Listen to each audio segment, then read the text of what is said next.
Indra Kents mengaku lega sudah jalani proses hukum, terima kasih semuanya. Indra Kents mengaku lega telah menjalani proses hukum atas kasus dugaan penipuan aplikasi trading ilegal Binomo yang dilakukannya.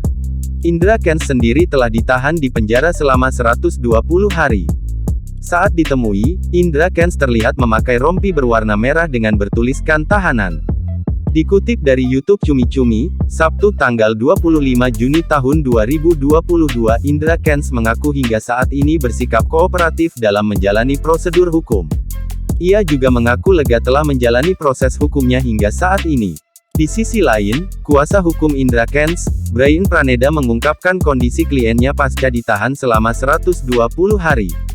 Brian mengatakan bahwa kliennya merasa prihatin, mengingat anggota keluarga Indra juga menjadi tersangka dalam kasus ini. Lebih lanjut, Brian menilai bahwa kasus ini cukup berat dihadapi oleh penyidik hingga jaksa.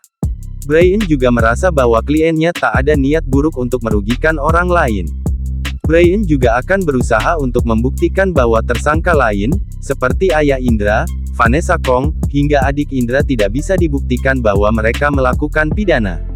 Sementara itu, Brian menilai bahwa seharusnya tak lagi dilakukan penahanan terhadap Indra. Hal ini terbukti dari penahanan selama 120 hari terhadap kliennya, berkas-berkas belum dapat dilengkapi. Brian juga menegaskan bahwa kliennya sangat kooperatif sejak awal mengikuti proses hukum yang berjalan.